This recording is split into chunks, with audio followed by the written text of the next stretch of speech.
안녕하세요. 오늘은 여러분과 함께 조용히 앉아 생각해 볼 시간을 가지려 합니다. 독일의 철학자 쇼펜하우어는 이렇게 말했습니다. 고독은 위대한 정신의 운명이다. 고독. 이 단어를 들으면 어떤 느낌이 드시나요? 어떤 분은 외로움을 떠올리실 겁니다. 또 어떤 분은 쓸쓸함을 느끼실지도 모릅니다. 하지만 오늘 우리는 고독을 조금 다르게 바라보려 합니다. 고독은 외로움이 아닙니다. 고독은 선택입니다. 고독은 성숙입니다. 나이가 들수록 우리는 자연스럽게 혼자 있는 시간이 많아집니다. 자녀들은 독립했고 친구들과의 연락도 뜸해졌습니다. 바쁘게 살던 일상도 조용해졌습니다. 그 고요함 속에서 어떤 분들은 불안을 느낍니다. 나는 왜 이렇게 혼자인가? 내 삶은 이제 끝난 건가? 하지만 쇼펜하우어는 말합니다. 고독은 위대한 정신의 운명이라고. 고독은 벌이 아니라 선물이라고. 오늘 이 시간 여러분과 함께 고독의 진짜 의미를 찾아가 보겠습니다. 그리고 그 안에서 우리가 잃어버렸던 우리 자신을 다시 만나보겠습니다. 끝까지 함께 해주세요. 오늘 이 이야기가 여러분의 마음에 작은 위로가 되길 바랍니다. 첫 번째, 고독이 선물하는 내면의 힘. 쇼펜하우어는 평생을 혼자 살았습니다. 결혼하지 않았고 가까운 친구도 많지 않았습니다. 하지만 그는 외롭지 않았습니다. 왜 그랬을까요? 그는 혼자 있는 시간 속에서 자신만의 세계를 만들었기 때문입니다. 책을 읽고 생각을 정리하고 글을 썼습니다. 고독은 그에게 세상을 깊이 바라볼 수 있는 눈을 주었습니다. 사람들의 시선에 흔들리지 않는 단단한 내면을 만들어 주었습니다. 우리는 보통 이렇게 생각합니다. 사람은 함께 있어야 행복하다. 혼자 있으면 외롭다. 물론 틀린 말은 아닙니다.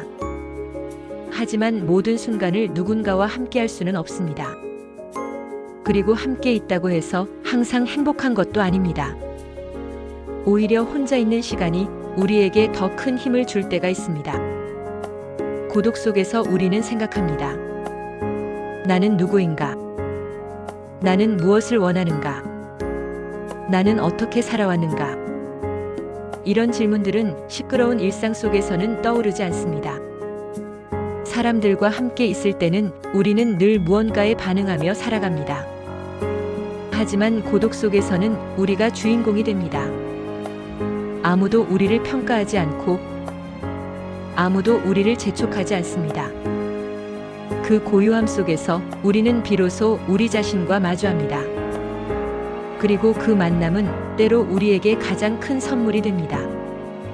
쇼펜하우어는 말했습니다. 혼자 있을 수 있는 사람만이 진정으로 자유로울 수 있다. 고독은 우리를 약하게 만들지 않습니다. 고독은 우리를 단단하게 만듭니다. 고독은 우리에게 세상을 견디는 힘을 줍니다. 두 번째, 외로움과 고독의 차이. 많은 분들이 고독과 외로움을 혼동합니다. 하지만 이 둘은 전혀 다릅니다. 외로움은 결핍입니다. 고독은 선택입니다. 외로움은 누군가가 옆에 있어야 한다고 느끼는 감정입니다. 혼자 있으면 불안하고 무언가 채워지지 않는 느낌이 듭니다. 외로움은 수동적입니다. 우리가 원하지 않는데 찾아오는 감정입니다. 반면 고독은 스스로 선택한 혼자만의 시간입니다. 누군가를 필요로 하지 않습니다. 오히려 혼자 있는 것이 편안합니다. 고독은 능동적입니다. 우리가 스스로 만드는 시간입니다. 그 시간 속에서 우리는 진정으로 나 자신이 될 수 있습니다. 나이가 들면서 우리는 이 차이를 점점 더 느끼게 됩니다. 젊었을 때는 외로움이 두려웠습니다. 혼자 있으면 뭔가 잘못된 것 같았습니다. 하지만 50대, 60대가 되면 우리는 깨닫습니다. 혼자 있는 시간이 나쁘지 않다는 것을, 오히려 필요하다는 것을. 친구들과의 모임이 즐겁기도 하지만 때로는 피곤하기도 합니다. 가족과 함께하는 시간이 소중하지만 혼자만의 시간도 그만큼 소중합니다. 이것이 바로 성숙입니다. 외로움을 두려워하지 않고 고독을 받아들이는 것. 쇼펜하우어는 이렇게 말했습니다. 평범한 사람은 고독을 견디지 못한다. 하지만 위대한 정신은 고독 속에서 빛난다. 우리는 모두 위대한 정신을 가지고 있습니다. 다만 그것을 발견하지 못했을 뿐입니다. 고독은 우리에게 그 정신을 발견할 기회를 줍니다. 외로움을 느낄 때 스스로에게 물어보세요. 나는 정말 누군가가 필요한가? 아니면 그저 혼자 있는 것이 낯선가? 그 답을 찾는 순간 외로움은 고독으로 바뀝니다. 그리고 고독 속에서 우리는 진정한 평화를 만납니다. 세 번째, 고독 속에서 다시 발견하는 나. 50대, 60대가 되면 우리는 많은 것을 잃습니다. 직장에서의 위치, 사회적 역할, 때로는 건강까지. 자녀들은 독립하고 배우자와의 대화도 줄어듭니다. 친구들과의 만남도 예전 같지 않습니다. 그렇게 우리는 점점 더 혼자가 됩니다. 그리고 그 사실이 때로는 너무 무겁게 느껴집니다. 나는 이제 누구인가? 내 인생은 이제 끝난 건가? 나는 더 이상 필요한 사람이 아닌가? 이런 생각들이 밤마다 찾아옵니다. 그리고 우리는 외로움 속에서 길을 잃습니다. 하지만 쇼펜하우어는 말합니다. 고독은 상실이 아니라 기회라고. 고독은 우리가 잃어버렸던 진짜 나를 다시 만날 수 있는 시간이라고. 우리는 평생을 남을 위해 살아왔습니다. 부모로서, 배우자로서, 직장인으로서 그 역할들을 충실히 해냈습니다. 하지만 그 과정에서 우리는 나를 잃어버렸습니다. 내가 진짜 좋아하는 것이 무엇인지, 내가 진짜 원하는 삶이 무엇인지 어느새 잊고 살았습니다. 고독은 그것을 되찾을 기회를 줍니다. 혼자 있는 시간 속에서 우리는 다시 물을 수 있습니다. 나는 무엇을 좋아하는가? 나는 무엇을 할 때 행복한가? 나는 어떤 사람이 되고 싶은가? 이 질문들이 우리를 다시 살아있게 만듭니다.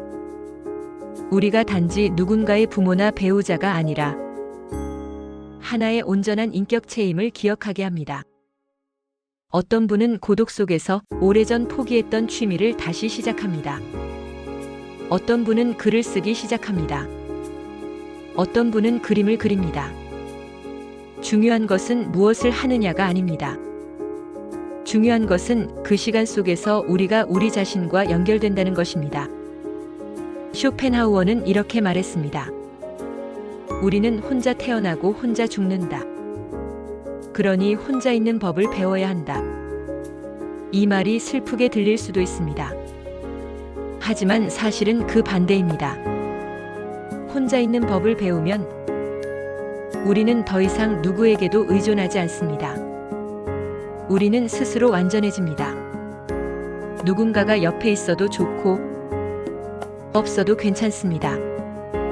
그것이 진정한 자유입니다. 그것이 진정한 성숙입니다. 네 번째, 고독을 두려워하지 않는 삶의 태도. 쇼펜하우어가 강조한 것은 자립입니다. 감정적 독립, 정신적 독립. 많은 사람들은 타인의 인정을 통해 자신의 가치를 확인합니다. 누군가 나를 필요로 해야 내가 가치 있다고 느낍니다. 하지만 쇼펜하우어는 말합니다. 그것은 진정한 삶이 아니라고. 타인에게 의존하는 순간 우리는 자유를 잃는다고. 고독을 두려워하지 않는다는 것은 타인의 시선으로부터 자유로워진다는 뜻입니다. 누가 나를 어떻게 생각하든 나는 나로 충분하다는 것을 아는 것입니다. 쉽지 않습니다. 우리는 평생을 타인과의 관계 속에서 살아왔으니까요. 하지만 나이가 들수록 우리는 이것을 배워야 합니다. 자녀들이 자주 연락하지 않는다고 내가 쓸모없는 사람이 되는 것은 아닙니다. 친구들과의 만남이 뜸해진다고 내가 외로운 사람이 되는 것은 아닙니다. 관계는 중요합니다. 하지만 관계가 전부는 아닙니다. 나 자신과의 관계가 더 중요합니다. 쇼펜하우어는 이렇게 말했습니다. 다른 사람들과 어울리려 애쓰는 것은 자기 자신을 잃어버리는 지름길이다. 모두에게 좋은 사람이 되려 하지 마세요. 모든 사람을 만족시키려 하지 마세요. 그것은 불가능합니다. 대신 스스로에게 질문하세요. 나는 나 자신에게 좋은 사람인가? 나는 나 자신을 존중하고 있는가? 고독은 도망이 아닙니다. 고독은 성숙입니다. 고독은 스스로를 지키는 방법입니다. 누군가와 함께 있을 때도 우리는 본질적으로 혼자입니다. 내 생각은 누구도 대신 해줄 수 없고 내 감정은 누구도 완벽히 이해할 수 없습니다. 그렇다면 차라리 혼자 있는 것을 두려워하지 말아야 합니다. 혼자 있을 수 있는 힘을 길러야 합니다. 그 힘이 있을 때 우리는 비로소 건강한 관계를 맺을 수 있습니다. 의존하는 관계가 아니라 서로를 존중하는 관계를. 고독을 두려워하지 마세요. 고독은 당신의 적이 아닙니다. 고독은 당신을 성장시키는 스승입니다. 5번째, 고독을 성장으로 바꾸는 실천법. 이제 구체적으로 고독을 어떻게 활용할 수 있는지 이야기해 보겠습니다. 고독은 그저 받아들이는 것만으로는 부족합니다. 고독을 통해 성장해야 합니다. 첫 번째, 매일 혼자만의 시간을 만드세요. 30분이면 충분합니다. 그 시간 동안은 아무도 방해할 수 없는 시간으로 만드세요. 핸드폰도 꺼두고 텔레비전도 끄세요. 그저 조용히 앉아 생각에 잠기세요. 처음에는 불편할 수 있습니다. 무언가 해야 할 것 같은 느낌이 들 수 있습니다. 하지만 그 불편함을 견디세요. 그 시간이 쌓이면 당신은 점점 더 자신과 친해집니다. 그리고 그 친밀함이 당신에게 큰 힘이 됩니다. 두 번째, 글을 써보세요. 일기가 아니어도 괜찮습니다. 그저 떠오르는 생각들을 적어보세요. 글을 쓰는 것은 자신의 생각을 정리하는 가장 좋은 방법입니다. 머릿속에서만 맴도는 생각들이 글로 쓰면 명확해집니다. 어떤 분들은 이렇게 말합니다. 나는 글을 잘 못 써요. 괜찮습니다. 잘 쓸 필요가 없습니다. 그저 솔직하게 쓰면 됩니다. 아무도 보지 않을 글입니다. 당신만을 위한 글입니다. 매일 조금씩 쓰다 보면 당신은 당신 자신을 더 잘 이해하게 됩니다. 당신의 감정이 왜 생기는지, 당신이 진짜 원하는 것이 무엇인지 알게 됩니다. 세 번째, 천천히 걸으세요. 혼자서 산책하는 시간을 가지세요. 목적지가 있을 필요는 없습니다. 그저 걸으세요.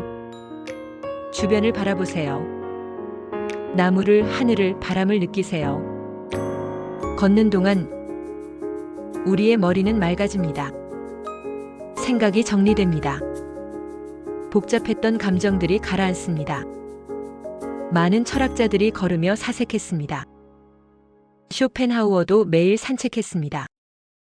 그 시간이 그에게 깊은 통찰을 주었습니다. 네 번째, 새로운 것을 배우세요. 고독한 시간을 성장의 시간으로 만드세요. 책을 읽어도 좋고, 악기를 배워도 좋습니다. 그림을 그리거나 사진을 찍어도 좋습니다. 중요한 것은 그것을 통해 당신이 자신과 대화한다는 것입니다. 새로운 것을 배우는 과정에서 우리는 우리 자신의 새로운 면을 발견합니다. 나이가 들었다고 배움을 멈출 이유는 없습니다. 오히려 지금이야말로 진정으로 내가 원하는 것을 배울 수 있는 시간입니다. 5번째, 감사를 연습하세요. 고독한 시간 속에서 감사할 것들을 떠올려 보세요. 작은 것들로 충분합니다. 오늘 마신 따뜻한 차, 창밖에 보이는 햇살, 편안하게 앉아 있을 수 있는 이 순간. 감사는 우리의 시선을 바꿉니다. 없는 것에 집중하는 대신 있는 것을 보게 합니다. 고독이 외로움으로 느껴질 때 감사를 떠올리세요. 그러면 고독은 풍요로움으로 바뀝니다. 이 5가지를 실천해 보세요. 한꺼번에 다 할 필요는 없습니다. 하나씩 천천히 시작하세요. 중요한 것은 고독을 그저 견디는 시간이 아니라 성장하는 시간으로 만드는 것입니다. 쇼펜하우어는 말했습니다. 혼자 있는 법을 아는 사람은 어디서든 행복할 수 있다. 당신도 그럴 수 있습니다. 고독을 두려워하지 마세요. 고독을 활용하세요. 오늘 우리는 쇼펜하우어의 말을 함께 생각해 봤습니다. 고독은 위대한 정신의 운명이다. 고독은 외로움이 아닙니다. 고독은 선택입니다. 고독은 성장입니다. 고독은 자유입니다. 나이가 들면서 우리는 자연스럽게 혼자가 됩니다. 하지만 그것은 끝이 아닙니다. 그것은 새로운 시작입니다. 혼자 있는 시간 속에서 우리는 진짜 우리 자신을 만납니다. 우리가 잃어버렸던 우리 안의 위대한 정신을 발견합니다. 고독을 두려워하지 마세요. 고독 속에서 성장하세요. 고독을 통해 자유로워지세요. 당신은 혼자가 아닙니다. 당신은 스스로와 함께 있습니다. 그리고 그것이야말로 가장 깊은 연결입니다. 오늘 이 시간이 여러분에게 작은 위로가 되었기를 바랍니다. 조용히 앉아 당신 자신과 대화하는 시간을 가지세요. 그 시간 속에서 당신은 당신이 찾던 답을 발견할 것입니다. 감사합니다. 오늘도 좋은 하루 보내세요. 구독과 좋아요는 사색 정거장에 큰 힘이 됩니다.